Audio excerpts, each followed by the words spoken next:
Bonjour à toutes et à tous.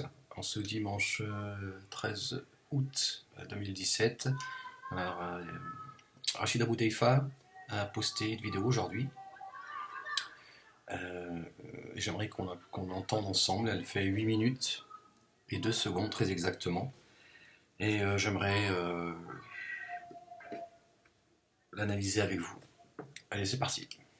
Voilà pourquoi, Ahibbati fillah, il est important de ne pas tomber dans un égarement ici qui consiste à critiquer, à dénigrer les savants. Comme certains le font aujourd'hui malheureusement. Ils se permettent de critiquer les savants avec certaines phrases comme « Mais qu'est-ce que font les savants? On n'entend pas parler les savants. Où sont les savants ?» Quand il y a des fitanes, des troubles, eh bien ils n'ont pas compris que al-ulama, ce sont eux les sages, qui savent quand, comment et de quelle manière parler. Et qu'un savant, il n'est... C'est-à-dire qu'il faut deviner en fait. C'est-à-dire que tu n'as pas le droit de dire mais où sont les savants, qu'est-ce qu'ils font, qu'est-ce qu'ils disent. Il faut qu'on devine que ces gens sont tellement à un niveau de piété qu'il ne faut surtout pas les déranger. Hein. D'ailleurs, on aimerait bien savoir qui sont ces savants, comment ils s'appellent. À un moment donné, tu vois, c'est qui ces savants. Mais non.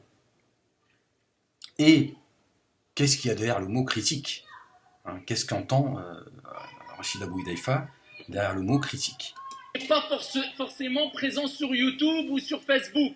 Et que al-ulama, ce sont eux qui craignent le plus Allah tabaraka wa ta'ala. Et des souvent jeunes, malheureusement ignorants. Bon, ils ne sont pas sur Facebook et sur YouTube, donc déjà c'est du mépris pour ceux qui sont sur Facebook et sur YouTube, alors qu'il l'est lui-même. Se mettent à critiquer al-ulama. Nous leur disons, premièrement, la critique et la médisance, la calomnie en islam est interdite de façon générale. Allah tabaraka wa ta'ala nous dit, est-ce que l'un d'entre vous... Je ne sais pas ce que c'est la musique de fond elle vient faire là pour un prédicateur. C'est besoin de mettre une musique de fond pour enjoliver son discours. Aimerait manger la chair de son frère mort. Et Allah tabaraka wa ta'ala dit, vous détesteriez cela. Fattaqullah, craignez Allah. Que dire de manger la chair des savants alors qu'Ibn Asakir et d'autres ont dit inna luhum al-ulama masmouma. La chair des savants est empoisonnée. Et ça c'est un verset coranique, pas la chair des savants est empoisonnée, ça c'est une interprétation. Mais Dieu parle effectivement de ceux qui calomnient les gens, hein, qui touchent à l'honneur et la dignité des gens, comme le font beaucoup me concernant. D'ailleurs j'en profite pour dire à certains, je ne peux pas vous répondre sur Facebook. Parce que voilà, je ne peux pas utiliser mon Facebook pour ceux qui me demandent pourquoi je ne réponds pas. Voilà, j'en profite. Ici, critiquer les savants, eh bien ça revient à manger de la chair empoisonnée. Et wallahi wa rabbil Kaaba, combien de personnes nous avons vues et nous avons entendu qui critiquaient les savants, eh bien se sont retrouvés avec un cœur mort, wal iyadu billah. Voilà la menace. Ça devient insupportable. Parce que Rachida Bouteifa, depuis sa mosquée, et c'est ce qui est grave, en fait, il parle de lui-même. Hein, il fait un discours par projection, en fait. C'est-à-dire qu'en mettant en garde les gens ne pouvant pas, ne devant pas, et l'interdiction de critiquer les savants, en réalité, il se met aussi, en fait, c'est une façon de dire attention aux gens qui se permettent de me critiquer, etc., etc. La religion de la castration. Alors que les savants, bien évidemment, qu'il faut les critiquer. Je crois que c'est les premières personnes qu'il faut critiquer, ce sont les savants. Et de leur dire où êtes-vous, qui êtes-vous, quand est-ce que vous allez vous exprimer sur les sujets importants, etc., etc. Mais derrière le mot critique, il sous-entend certainement autre chose. D'après ce qu'il montrait de façon apparente. Ne sois jamais trop sûr de toi, ya Abdallah. Et c'est pour ça qu'il est important de méditer la parole de l'imam Ahmad ibn Hanbal lorsqu'il disait, rahmatullahi alayh, critiquer les savants et les gens de science de façon générale fait partie de l'kaba'ir, des plus grands des péchés. Ouh là là, les plus grands des péchés. Critiquer, alors que Dieu lui-même, dans le Coran, appelle les gens à être critiques. Lui-même, Dieu est dit. Alors il faut simplement, ce que devrait dire Rachida Bouteifa, c'est dire ayez et soyez critiques à l'égard des gens, des savants, des gens de science. D'abord, qu'est-ce qu'un savant? Qu'est-ce qu'un savant en réalité? Qu'est-ce qu'un savant? Il parle de quelqu'un qui a la connaissance ou quelqu'un qui a le savoir? Rachida Bouteifa devrait dire faites-le voilà, faites-le de la meilleure des manières. On pourrait entendre ça, de dire bon, vous n'êtes pas obligé non plus d'insulter les savants, etc., etc. Voilà. Mais là, il nous dit, ça fait partie des grands péchés. En fait, c'est la religion de la castration. C'est-à-dire que, en fait, tu dois te taire et te soumettre à cette église musulmane sans avoir le droit de réfléchir. Alors que Dieu, maintes et maintes fois, dans le Coran, dit, n'allez-vous pas raisonner, ô gens doués d'intelligence. Il nous pousse en permanence. C'est-à-dire que Dieu a plus confiance en nous que nous avons confiance en nous-mêmes. Il dit, tu vas pas réfléchir. Je t'ai donné un cerveau. Tu as la capacité de réfléchir. Serre-toi-en. Serre-toi-en, sinon tu vas faire partie du troupeau. Et Rachid Abou Daifa, indirectement, il essaie de se protéger avec ce genre de discours depuis sa mosquée. Critiquer les savants fait partie des plus grands des péchés. Saïd ibn al-Musayyib, rahmatullahi alayhi, disait, il n'y a pas un savant ou une personne de mérite ou un shir qui ne commet pas... C'est un discours très approximatif, très ambigu, mais très approximatif. Qu'est-ce que... Je veux dire, quand il parle de critique, de quoi il parle en fait? L'erreur et qui n'a pas de défaut. Mais celui dont le mérite est plus important que ses défauts, eh bien son mérite fera disparaître son défaut. Voilà comment réagir vis-à-vis des gens de science, al-ulama, qui nous enseignent ce qu'il y a de meilleur pour notre vie d'ici-bas et l'au-delà. Parce que quand Dieu parle des savants, donc de quels savants il parle? Est-ce qu'il parle des gens qui ont un savoir autre qu'un savoir religieux? Le médecin, voilà, celui je veux dire, celui qui étudie, je sais pas, je sais pas, la science, je sais pas, l'astrologie, etc., par exemple. Est-ce que ces gens-là ce ne sont pas les gens qui sont le plus près de Dieu pour ceux qui croient? Parce qu'évidemment, quand on croit en Dieu et que comment dire,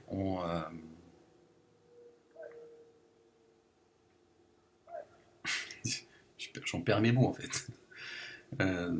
On étudie, hein, on étudie l'astronomie, par exemple, on ne peut que craindre Dieu plus que les autres, parce qu'on voit sa grandeur. C'est pas en écoutant à bout je ne sais quoi que tu finis par croire, avoir la certitude de Dieu et de son... Tu vois, tu étudies le monde animal, par exemple, voilà, c'est extraordinaire, c'est extraordinaire. Et là, tu peux, en tant que croyant, en tout cas, hein, certains diront c'est mère nature, et même mère nature, tu dis c'est extraordinaire, ça c'est... L'homme est incapable de créer, ne serait-ce qu'une, tu vois, une mouche, un moustique. Que dire du moustique d'ailleurs, qui des capacités, c'est un laboratoire volant. Quand tu étudies le monde animal, par exemple,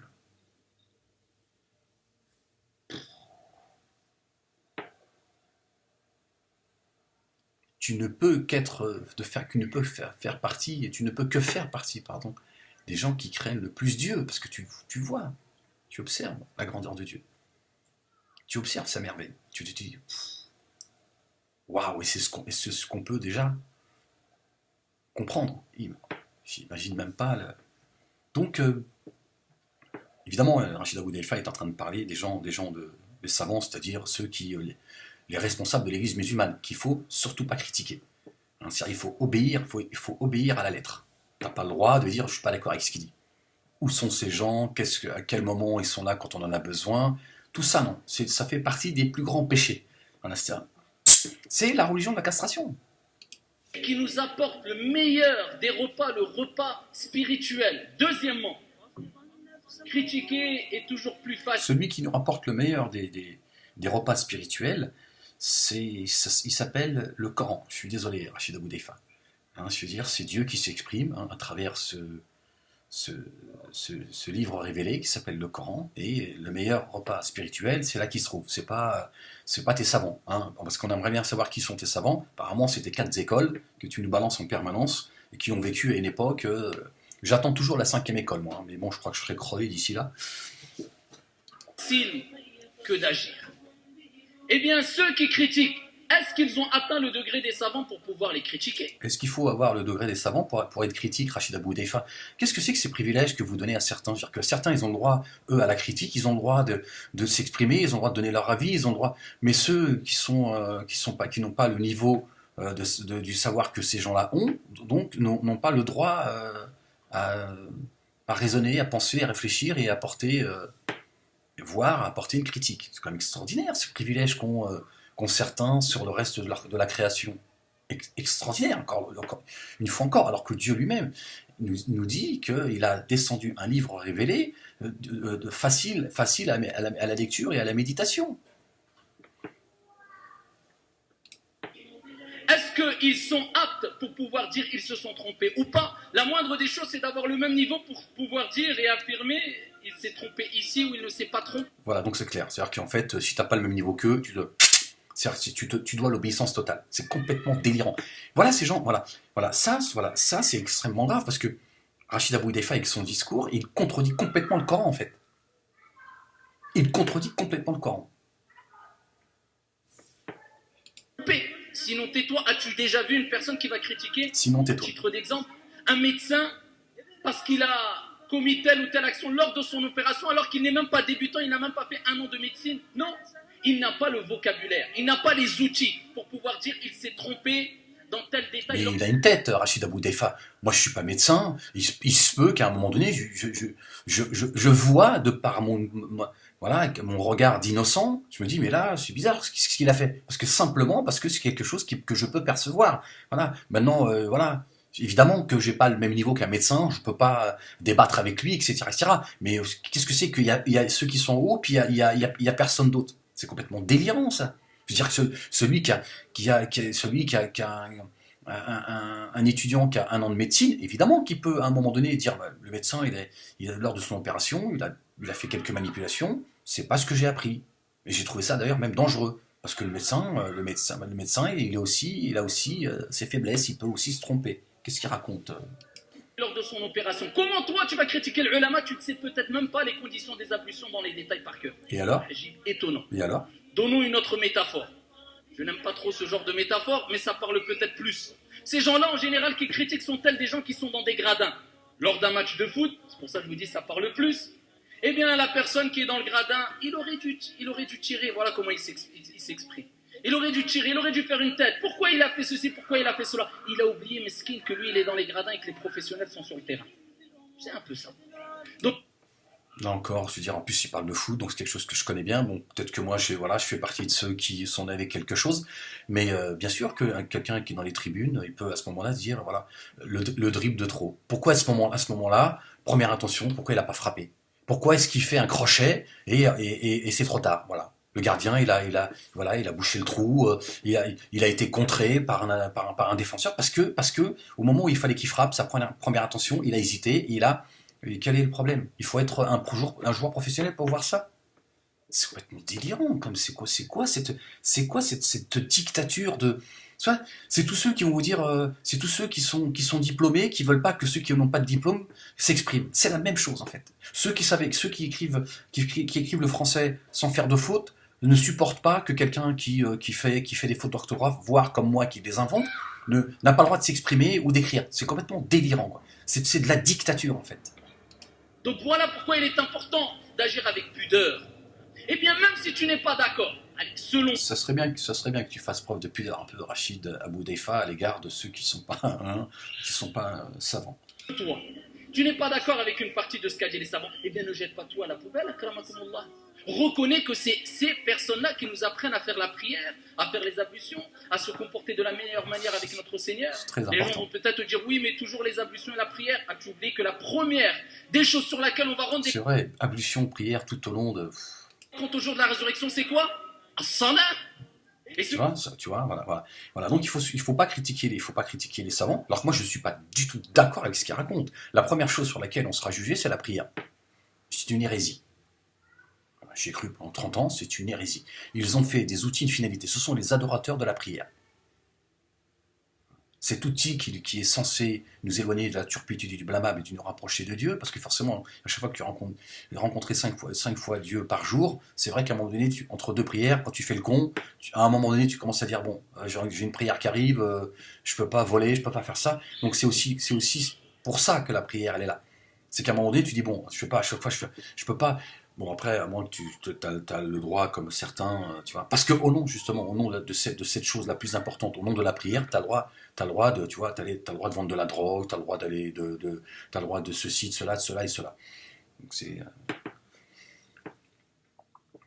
Ça serait peut-être, le fait de dire ça serait, selon Rachid Abou Hudayfa, ça serait manquer de respect ça serait toucher à l'interdit. Ça serait faire preuve de, ça serait péché.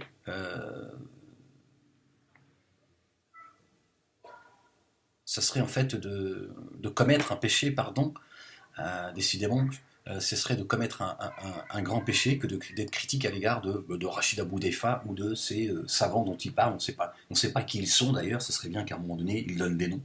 C'est complètement délirant, quoi. Ceux qui nous enseignent At-Tawhid et qui nous éloignent de tout type de shirk, association, soient un minimum reconnaissants. Mais le shirk dont tu parles, Rachid Abou Deifa, tu es en plein dedans. C'est ta religion du hadith, et c'est ton adoration pour ta prière. Parce que tu te crois au-dessus des autres parce que tu es un adorateur de la prière. Tu dois faire partie de ceux qui pensent, Rachid Abou Deifa, que tu fais un cadeau à Dieu. Tu offres ta prière à Dieu. Dieu n'en a que faire de ta prière. La prière est une miséricorde. D'accord ? Ceux qui vont à la synagogue, à l'église, à la mosquée ou dans d'autres lieux de culte, Dieu n'en a que faire. Ce sont des endroits pour se rapprocher de Dieu. Le salut ne viendra pas de la prière. D'accord ? Ces trois questions qui seront posées dans la tombe d'après certains hadiths, quel est ton Dieu, quel est ton prophète, etc., etc., c'est une blague. Comme le châtiment de la tombe, etc., ce à quoi je ne crois plus.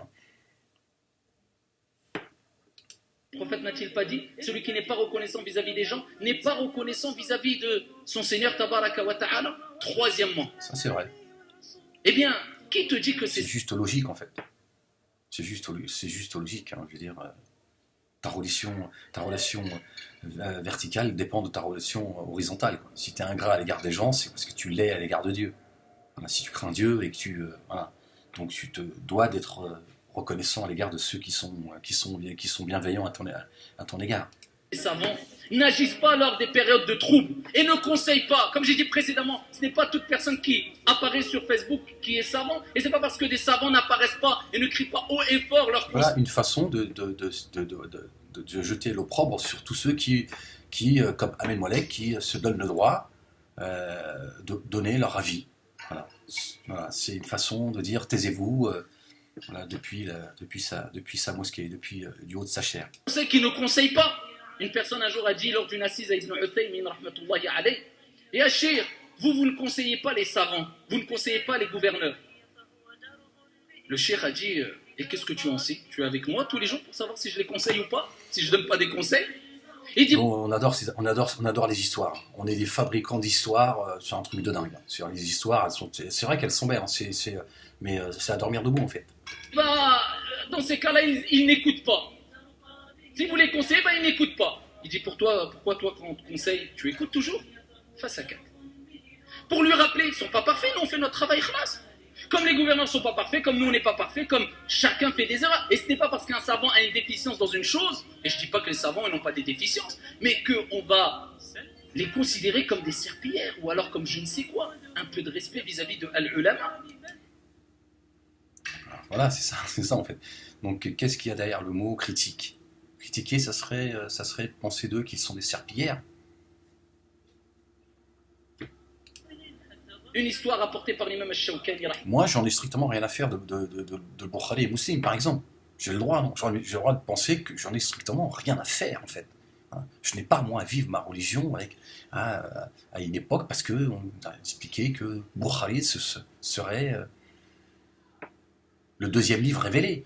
J'en ai rien à foutre. J'ai le droit. Voilà. Pourquoi est-ce que ces gens se donnent le droit de nous empêcher, à un moment donné, de dire, moi, des 4 écoles, je m'en fous. Voilà, j'en ai rien à foutre. Moi, il y a une source. Voilà. Alors, on peut considérer que je suis un coraniste. Aujourd'hui, d'ailleurs, j'accepte d'être un coraniste. Je vois pourquoi je m'offusque et je me sens blessé. Je suis un coraniste. Inch'Allah, j'espère que je suis un intégriste du Coran. Je le souhaite. Après tout, je ne vois pas ce qu'il y a de gênant d'être considéré, d'être quelqu'un qui est attaché à ce livre. Par lequel Dieu s'exprime. C'est quand même délirant, quoi. C'est délirant de...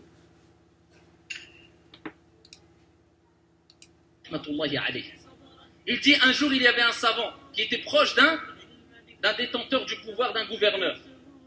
Et pendant qu'il était proche de lui, il était dans la même pièce que lui, le servant est venu et a versé de l'eau pour se laver les mains ou autre, ici pour le gouverneur.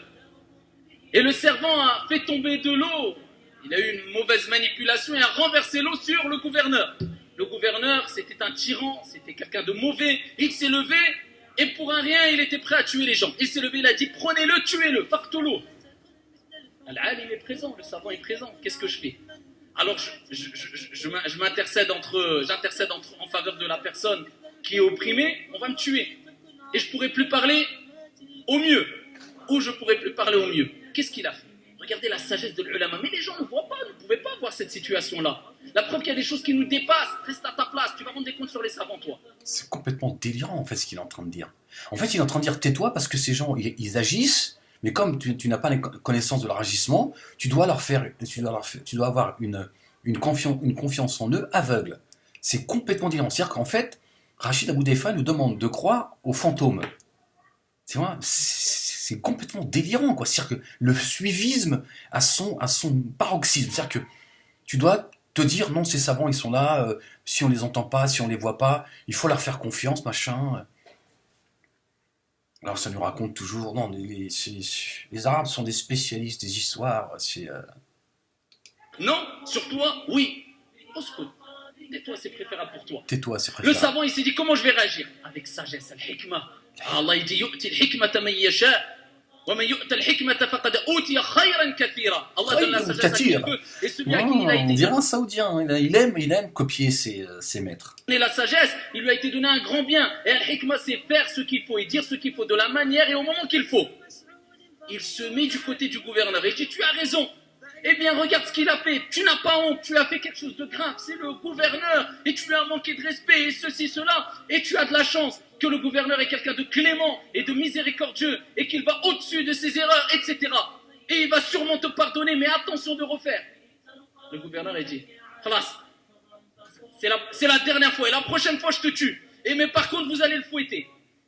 Le savant, il dit, comment je le fais? Il dit, il a raison.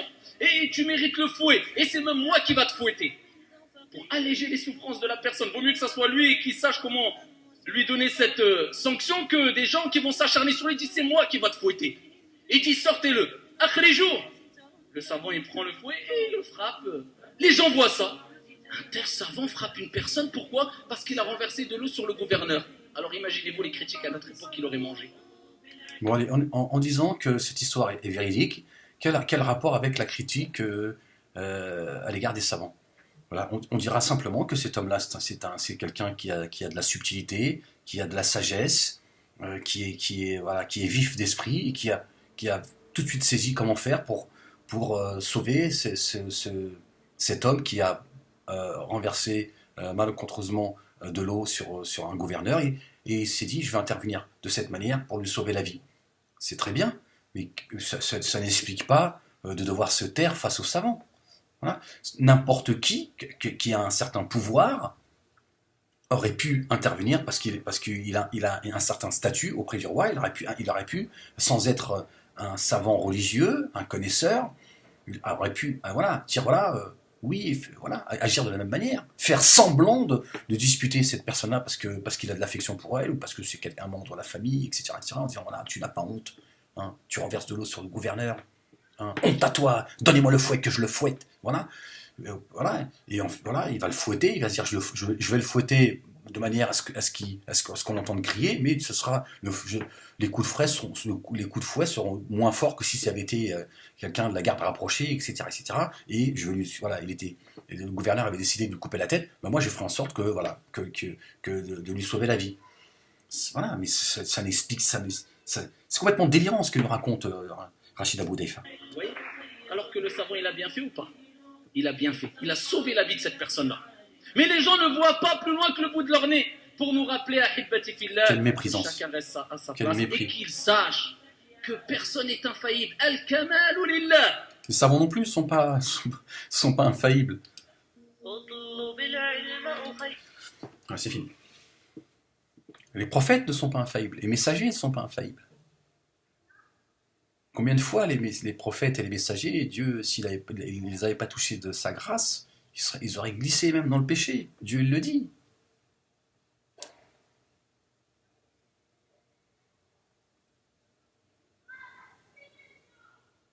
Combien de fois Dieu a fait des reproches à ses messagers et à ses prophètes?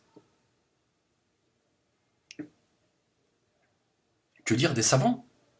Le prophète, alayhi salatu wassalam, Dieu l'a déjà remis à sa place, en lui disant qu'il n'était pas d'accord, il lui a dit, qui t'a permis d'agir comme ça? Qui t'a donné le droit d'agir comme ça, ô Mohammed? Ô prophète.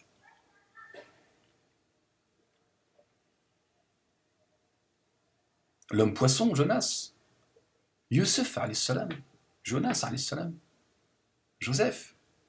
Quand la femme du roi a voulu le séduire et l'amener dans son lit, il a dit s'il n'avait pas été touché par ma grâce, il aurait glissé. Il est messager de Dieu. C'est un être humain parmi les êtres humains. Nous, on les a d'ailleurs déshumanisés.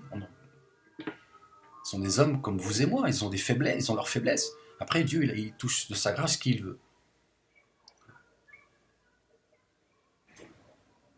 Mais, voilà. En écoutant Rachid Abou Daifa, il faut que ceux qui sont sur Facebook et sur YouTube, hein, il se met, son discours est un discours pour se protéger, en fait. C'est ça qui est extraordinaire, c'est que depuis la mosquée, il tient un discours, voilà, qui est ambigu pour pas dire autre chose, pour ne pas dire autre chose. C'est pas très catholique sa façon de faire, Rachid Abou Daifa. Il est simplement en train de se défendre lui-même en prenant comme sujet les savants, pour faire taire ceux qui sont critiques à son égard.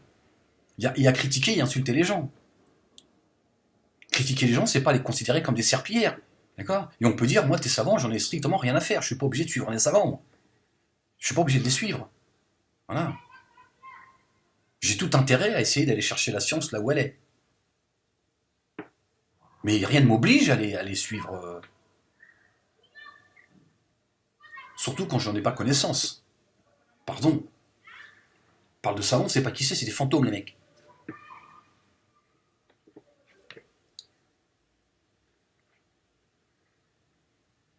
J'ai le droit, en tout cas, d'être au minimum critique à l'égard de ces savants. C'est un droit que j'ai, et heureusement. Sinon, je suis juste un sujet. Ça devient, voilà, c'est une secte, c'est un gourou qui me dit tais-toi, je me tais, qui me dit debout, je me lève, il me dit assis, je m'assois.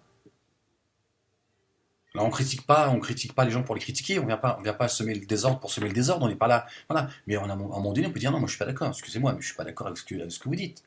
Je suis pas d'accord quand Rachid Abou Daifa nous dit que la chose la plus importante, c'est la prière. C'est une blague. Dieu, il a créé les cieux et la terre, tout ce qui est entre les deux. Il y a toutes ces planètes qui gravitent autour de nous. Il a tout mis à disposition de l'homme. Je parle même pas de l'invisible. Pour qu'on se prosterne et qu'on l'adore comme des. C'est juste délirant. Quand Dieu dit je vous ai créé, j'ai créé les djinns et les hommes pour qu'ils m'adorent, qu'est-ce qu'il y a derrière cette adoration? C'est pas de poser son front 5 fois par jour et de se dire c'est bon, je suis un croyant et mon salut. Non, Dieu, il attend quelque chose de beaucoup plus noble que cela. C'est pas un Dieu rempli de suffisance et qu'il est content parce que on pose tous la tête sur le front, on s'humilie devant lui. Il attend autre chose, Dieu. Donc comment peut-on croire que la seule chose le salut se trouve dans la prière? C'est une blague. La prière, c'est une relation directe avec Dieu. C'est un outil qui nous permet de nous parfaire, de nous éloigner des mauvaises choses, voilà, d'espérer d'être touché par la grâce de Dieu. C'est une rencontre dans l'intimité avec Dieu. Voilà, c'est aussi goûter, voilà, sa miséricorde quand tu prends soin de tes prières, quand tu aimes tes prières, quand tu fais tes ablutions avec souci, quand tu fais tes prières avec souci, avec amour et avec crainte en même temps. Voilà, quand la prière devient un plaisir, à un moment donné, tu sens quelque chose. Et ça, chacun va sentir les choses à son niveau. Et pour ça, il faut comprendre qu'est-ce que la prière. C'est pas juste se soumettre à Dieu comme un imbécile, tu vois. Parce que dans l'absolu, Dieu n'a pas besoin de nos prières. Il n'en a pas besoin. Dieu, il dit, si j'avais voulu, j'aurais fait de vous une seule communauté de croyants. Voilà.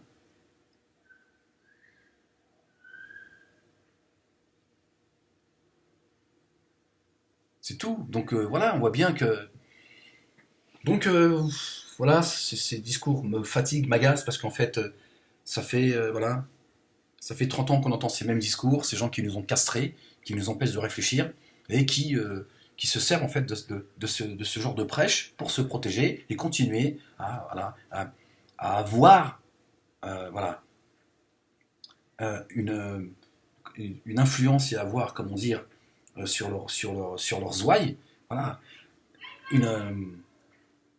je trouve pas le mot, et ça c'est plus possible, quoi.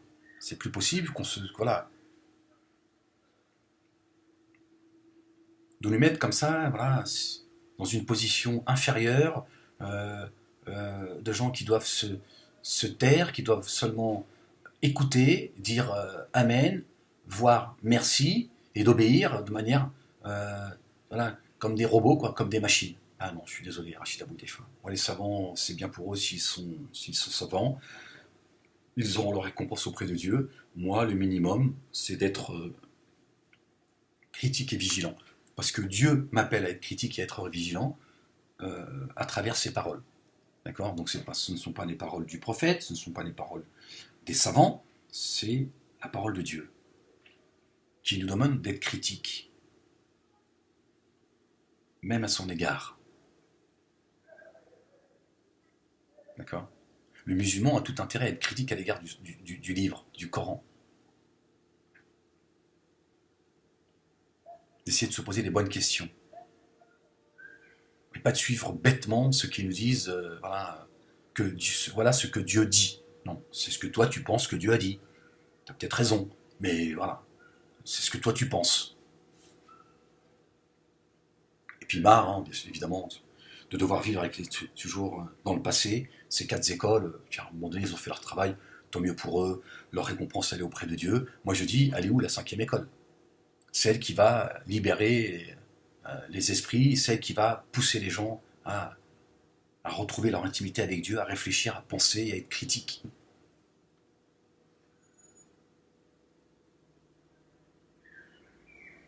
Que d'entretenir voilà, toujours ce climat de fermez-la. Fermez-la, vous aurez le droit d'être critique à l'égard des savants le jour où vous serez à leur niveau.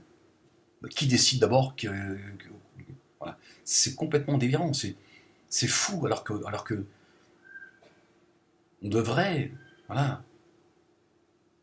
La première chose qu'on devrait faire, c'est de dire, mais attendez, vous avez un esprit critique, vous avez un libre arbitre. C'est la différence avec le monde animal, avec le monde, voilà, avec tous les êtres vivants. C'est que Dieu a donné une noblesse unique et sans comme une mesure, c'est la réflexion. L'animal, sa réflexion elle est limitée, il agit par instinct. Dieu te dit, je t'ai donné une chose que je n'ai donnée à personne, c'est même de pouvoir me désobéir. C'est-à-dire que tu es libre de faire ce que tu veux. C'est ta liberté.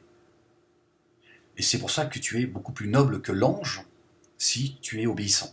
Parce que l'ange, il ne sait pas ce que c'est que désobéir. L'homme, il peut obéir ou désobéir. Et quand il obéit, forcément, il est beaucoup plus noble que l'ange. Parce que l'homme, il peut dire, moi, si j'avais voulu, j'aurais pu désobéir. De dire, non, je fais ce que je veux. Mais voilà. Évidemment, par la grâce de Dieu, évidemment. Mais cette grâce, elle n'est pas gratuite. Il faut aussi qu'il y ait un élan du cœur. Il faut qu'il y ait une volonté personnelle de rapprochement. Jésus, il a dit, fils de Marie, il a dit, cherche la vérité et tu la trouveras. Mais si tu la cherches pas, tu la trouveras pas. Mais cherche-la, tu la trouveras. Parce qu'il n'y a aucune raison que Dieu ne te donne pas la vérité. Il t'a créé pour ça. Tu la veux, la vérité, cherche-la et tu vas la trouver. Mais il va falloir que tu fasses des efforts. Il va falloir que tu prouves ta bonne foi. Il va falloir que tu vois.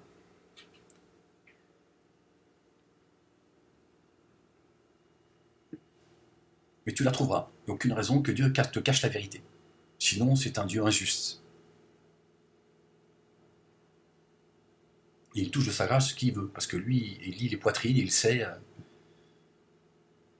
Et nous, on lui dit non, il faut qu'on soit des zombies, des morts vivants, des suiveurs en fait. Alors que lui-même, Dieu dit, nous alerte à cet égard, en nous disant attention de ne pas faire partie des suiveurs. Ceux qui vont se désolidariser, les meneurs vont se désolidariser des suiveurs en disant moi j'ai fait que vous appelez, vous m'avez suivi. C'est ce que dira le malin lui-même. dira, moi, je vous ai appelé, vous êtes venu. Vous avez délaissé la parole de vérité, celle de Dieu. Moi, je vous ai appelé, je suis pas rentré dans ton corps. Hein. C'est pas moi que, tu vois, quand tu as été volé, tu as été forniqué, tu as triché, tu as tué, tu vois, tu l'as fait de ton propre chef. Moi, je t'ai incité à le faire. Mais j'ai pas, tu vois, j'ai pas pris possession de ton corps. Je t'ai juste appelé. T'as préféré mon mensonge aux paroles de vérité. Maintenant, tu t'en prends qu'à toi-même. C'est ce que diront les malheurs aux suiveurs. Les suiveurs blâmeront et demanderont à Dieu un double châtiment. Voilà, donc Dieu dit attention, ne suivez pas la masse parce que vous allez finir dans l'égarement. Voilà. Donc Rachid Aboudefa devrait revoir son discours et dire voilà, les savants, moi je vous invite à faire preuve de prudence, à faire attention quand vous les critiquez, parce que parmi les savants, parmi ceux qui ont la connaissance en réalité, parce que les savants, je vous dis, les savants, je veux dire, le savoir et la connaissance, pour moi, c'est deux choses différentes. Religieusement parlant, on peut parler beaucoup plus, on devrait parler de connaissance plutôt que de savoir. Le savoir, les savants, c'est dans plein de domaines, les savants. Enfin, bref, mais Rachid Aboudefa devrait dire, voilà, parmi les savants, il y a des gens qui sont proches de Dieu, Dieu à qui Dieu a donné le savoir, la sagesse, etc., etc. Attention à ce que vous dites. Vous n'êtes pas obligé de les suivre. Le minimum, c'est d'avoir du respect à leur égard. Voilà. Je ne parle pas des escrocs. Hein. Moi, un escroc, juste un escroc. J'ai rien à foutre qui m'explique qu'il est descendant du prophète, lui aussi. D'accord ? Mais de dire, voilà, moi, je vous conseillerais d'avoir une oreille, d'avoir une écoute à leur égard. Après, faites votre propre... Voilà. Ne soyez pas des suiveurs. Ne soyez pas des suiveurs. Ça, ça devrait faire partie des grands péchés, plutôt que de nous dire que de critiquer un savant fait partie des grands péchés. C'est quand même incroyable. Ça vient d'où, ça ? De dire, par contre, c'est un grand péché d'être un suiveur. Parce que ça va te mener à l'enfer, ça. Dieu n'aime pas les ignares, il n'aime pas les suiveurs. À un moment donné, voilà. Mais, voilà, si vous voulez avancer, profitez de l'expérience des gens. Un mec, ça fait 30 ans qu'il a sali la tête dans le Coran, hein, parce que je parle pas des bouquins, parce que ça vaut mieux être vierge de tous ces bouquins. Et à la limite, vaut mieux, tu vois, tu sors de ta caravane, au moins tu te dis, bon, moi j'étais sur la route, en disant, j'ai découvert Dieu, bon, tu vois. Mais quelqu'un qui tu dis sérieusement le Coran depuis 30 ans, c'est quand même plus intelligent de profiter de son savoir. Mais toujours avec un esprit critique. Voilà. Parce que si tu es sincère, Dieu, il t'alertera. D'une manière ou d'une autre, il t'alertera que ce qu'il dit, c'est pas. Il faut être animé de sincérité. Voilà. Dire, moi je suis pas un suiveur. Par contre, je peux apprécier. Moi, il y a des gens, des gens de connaissance, certains. Souvent d'ailleurs, ceux que j'écoute, ce sont des scientifiques, hein, donc des savants, qui sont voilà, croyants, etc., etc. Je sais plus, j'en ai perdu de fil. Et voilà, moi, enfin, j'en ai perdu de fil. Je les écoute parce que j'apprends d'eux. Et je gagne du temps. C'est-à-dire, si j'avais envie de construire ma propre maison, bah, c'est préférable que j'aille donner un coup de fil à un maçon, lui dire, écoute, j'ai besoin de monter des murs, à ton avis, par quoi j'aurais commencé, etc., etc. Le mec, il est dans le bâtiment depuis 30 ans, il va te faire gagner du temps, de l'expérience, etc., etc., etc.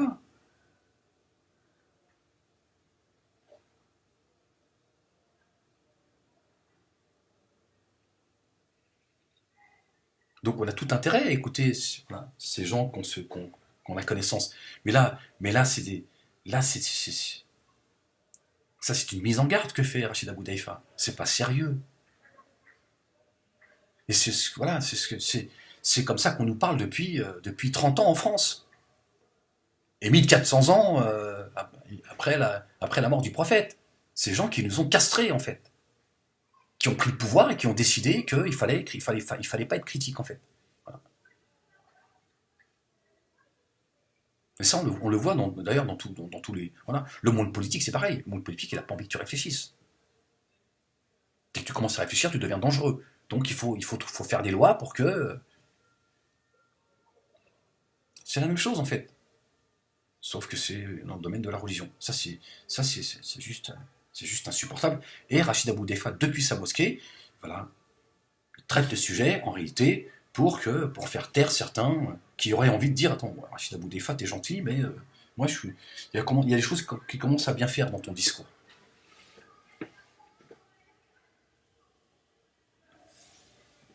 plus possible, cette religion de la castration, tu vois, c'est plus possible. Bon, voilà. Et je vous jure, Dieu m'est témoin, c'est franchement, je me fais pas un malin plaisir à taper sur Rachid Abou Daïfa. Mais ras-le-bol, j'ai décidé de, voilà, j'ai dit, voilà, c'est tombé sur lui, voilà, tout ça n'est plus mon problème. Il y en a marre voilà, parce que au nom de faut pas parler sur les gens, ceci, cela, la fraternité, l'unité, on laisse propager. Non, moi je pense qu'il faut penser à ceux qui arrivent, et dire, écoutez, voilà, à un moment donné, il faut voilà, qu'il regarde un petit peu ce qui va pas chez lui, qu'il fasse lui preuve aussi d'humilité, qu'il se dit, bon, il y a peut-être des gens, ils sont pas dans Al-Azhar, mais ils ont peut-être des choses à dire, et peut-être même mieux que ceux qui ont leur tête dans leur bouquin de Bukhari, etc. Parce que le problème avec tous ces savants, en réalité, je vais vous dire c'est quoi le problème, c'est que ces gens ils sont conditionnés dans leur dogme, voilà, qui est la religion du hadith, ils ne veulent pas sortir de là. Donc quand il y a un Ahmed Molek qui est vierge de ses connaissances, il est un peu plus lucide finalement que ces savants. Toi ça peut te choquer, mais c'est pas grave, je m'adresse aux gens qui réfléchissent. Et donc je me dis, tiens c'est bizarre ça, merde. Toi, tu travailles dans ta société, ça fait 20 ans que tu es dans ta société, tu es dans tes habitudes, dans tes codes. Tu as quelqu'un qui vient d'extérieur. À un moment donné, il va voir qu'il y a des choses qui ne vont pas. Toi, tu ne les vois plus. Ça fait 20 ans que tout le monde est habitué à entretenir des choses qui ne vont pas et des choses qui vont bien. C'est un mélange. Il y a des choses qui fonctionnent très bien, mais il y a des choses qui ne vont pas. Et quand il y a quelqu'un qui vient d'extérieur, il dit tiens, c'est bizarre cette façon de faire. Voilà. On va dire toi, ferme-la, toi, t'arrives. Non. Non, il ne faut pas lui dire ferme-la, il faut dire pourquoi tu dis ça, pourquoi tu penses que c'est pas bien. Voilà. Tu vois. Donc soit t'es un ancien et t'as l'humilité d'écouter celui qui arrive. Bon, évidemment, partout il y a toujours des petits cons, que ce soit dans le domaine religieux, dans le domaine professionnel, associatif, il y a toujours des branleurs qui ils arrivent, ils veulent expliquer à tout le monde comment ça se passe. Mais majoritairement, les gens, ils sont, tu vois, ils sont sérieux, ils sont honnêtes, ils sont pas animés de, tu vois, pas que des vislards, quoi. Donc le mec, il va tout de suite déceler qu'il y a des choses qui fonctionnent pas, qui vont pas, parce qu'il vient d'extérieur. Voilà. Donc ces savants, ils ont tout intérêt à écouter un petit peu les gens d'en bas, parce que les gens d'en bas, ils sont pas, focalisés dans leurs bouquins. Tu vois, cette religion bis, hein, cette religion de l'association que dénonce Rachid Abou Daïfa. Il parle d'association, excuse-moi, Rachid Abou Daïfa, mais vos histoires de la prière, c'est la chose la plus importante, vous êtes dans l'association. Vous êtes dans l'idolâtrie. Hein. Les statues pré-islamiques, la vôtre, devant lesquelles se prosternaient ces gens-là, avant l'arrivée du prophète, toi c'est pareil, vous vous prosternez devant vos prières. Vous êtes des adorateurs de votre prière, voilà. Vous avez perdu l'esprit de la prière. À quoi sert et qu'est-ce que la prière? Voilà, c'est mon point de vue. Si vous n'êtes pas content, c'est pas mon problème. Bon, Nina, elle a été encore sauvagement... parce qu'il y a des gens, ils se demandent où est la vidéo, et que Nina s'était fait choper en train de regarder un film pour adultes. Hein, elle était dans un péché. Mais c'est une pêcheuse, ce que je te dis, c'est une pécheresse. Une pêcheuse, ouais... On fout de toute façon maintenant, même le dictionnaire, même les mots en français, ils ont. Ouais, ils ont dit les gens voient. T'as le droit de dire voient. Hein, on peut dire pêcheuse. Hein, c'est une pécheresse. Ouais, ben ouais, là, elle s'est fait choper là. Mais toutes les donneuses ils ont dit à YouTube, oui, non, on n'a plus le droit de faire de l'humour. Non, je suis le seul humoriste à être. Ouais, ils ont dit non. Ils ont dit votre humour il est cinglant, monsieur Molek. Hein, si vous exagérez quoi. Non, mais c'était des choses. Je mets en scène les choses de la vie. C'est tout. Qu'est-ce qu'il y a de mal? C'est de la pédagogie. J'ai dit oui, mais ça fait chier le monde. Nous, on a dit, tu vois, nous, il y a des, tu vois, il y a des gens qui financent. Non, le monde arabe, ils financent tout. Tu vois, toi, t'arrives, tu fous le bordel. Non, tu fous le bordel partout, de toute façon. Alors, c'est ça, la dissidence, tu vois, le monde politique. Ça suffit, monsieur Walek. Ouais, mais moi, je sais pas, j'ai toujours ce besoin d'apporter un certain équilibre. C'est tout. Ouais, ils ont dit non. Alors, on attend la réponse de YouTube. Bon, on se fait pas trop d'illusions, mais ils ont dit on va étudier Alors voilà, donc vous avez, pour ceux qui n'ont pas écouté, parce que j'ai fait une vidéo pour répondre à cette censure. J'ai remis la vidéo sans le son, la bande son. Hein, parce que j'ai été... YouTube me reproche d'avoir fait une vidéo avec un caractère pornographique. Il y a juste une bande son en fait. Hein, alors que YouTube, tu peux y aller. Hein. Ouais, ça, tu vois, hein, tu sais pas comment on fait un bébé, hein, pour rester poli. Hein, donc c'est complètement hypocrite.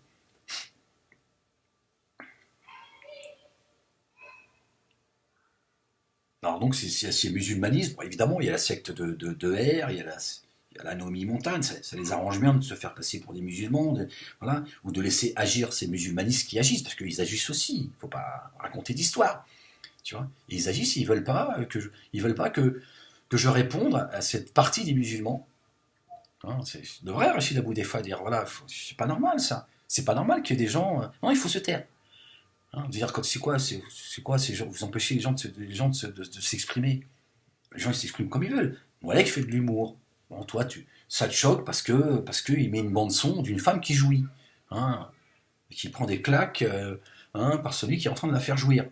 Toi, l'hypocrite qui te met, alors je parle pas de Rachid Abou Defa évidemment, mais toi, l'hypocrite, le musulmaniste qui va, hein, dénoncer Moualek parce que alors que toi-même, hein, mais Nina, elle a dit, je vais vous répondre. Elle a dit, je vais répondre, mesdames. Je n'ai rien à foutre, la censure. Elle ne veut pas céder. Hein. Elle m'a dit, non, je ne céderai pas, Ahmed. Hein, tu le sais, je suis ta frangine que tu aimes beaucoup. Euh, je répondrai demain. Demain, lundi 14 août. Hein, si tout va bien, si Dieu m'accorde vie, on va y aller. Hein, tu crois-moi que... Alors là, je vais les choquer. Il va y avoir des décès. Ah, elle m'a parlé comme ça. Hein. Ah oui, j'imite ma soeur parce qu'elle est bien. Hein. On a un nom de différence, elle et moi. On a les mêmes lunettes, hein, c'est les lunettes à flelou. Elle m'a dit, tu vois, hein, elle veut répondre à ces fameux hadiths, hein, qui permettent de violer leur propre femme. Ah, elle m'a montré les objets, tout ça, j'ai dit, voilà, moi je me désolidarise. J'ai dit, moi je vais faire une vidéo, je vais me désolidariser de toi, Nina, parce que là t'exagères. Elle m'a dit, non mais, ah, mais tu fais ce que tu veux, mon frère, de toute façon je t'aimerai jusqu'au bout, mais moi je veux être aux côtés de ces sœurs qui se... Hein, c'est sûr à qui on oblige, hein, à travers hein, ces savants, hein, qui permettent à tous les abous, hein, hein, d'écarter les cuisses de leurs femmes alors qu'elles sont fatiguées, mourantes parfois. Elles ne vont pas bien, tout simplement, ou des fois, parfois même, elles n'ont plus d'amour pour leur conjoint. Bon, tout ça, apparemment, leurs histoires de hadith, et tout ça est mécanique. Ben moi aussi, je vais parler mécanique. Ah là, j'ai dit, là, allez, fous-moi le camp. Ouais, le chat, je les ai foutus en jardin. Je les ai foutus dégager. Oh, ça suffit parce que toi, tu vas me foutre en prison, toi, avec tes conneries. Ah, elle a la tête dure, Nina. Mais par contre, voilà, elle m'a dit qu'elle était très, très touchée de tous ceux qui ont une pensée pour elle. Hein. J'espère qu'il y aura de plus en plus de femmes. Hein, parce que bon, Laura la pieuse, hein, je veux dire, c'est la pionnière. Il serait peut-être temps quand même de. Hein, les femmes, hein, je veux dire, Nina est là aussi pour défendre un petit peu vos droits. Je veux dire, à un moment donné. Hein. Ah, ce qui serait bien, c'est qu'il y ait une femme voilée qui défende. Hein. Il faut y aller, faut y aller, faut vous détendre, Nina. Voilà, oui, vous êtes tout le temps dans votre fausse pudeur. Oui, elle est vulgaire. Oh, ça va, détends-toi. Bon, hein, Nina, elle parle de la vie, c'est tout. C'est la vie. On peut parler de zizi, de vagin. C'est la vie, tout ça. Hein, ce vagin, parfois, il y a des guerres qui ont été déclarées à cause du vagin. Hein, l'autre, il est tombé amoureux du vagin de l'autre, il a dit oui, c'est ma femme. Il s'est dit, oh, qu'est-ce que tu fais? Il a piqué à ma femme, hop, hop, on va envahir Rome. Tu vois, ça, c'est une histoire de fesses. Hein, et nous, on est là, non, on peut pas en parler sur la honte, tu te rends compte, là, t'as les voilés. Arrête tes conneries. Arrêtez les musulmanistes un peu.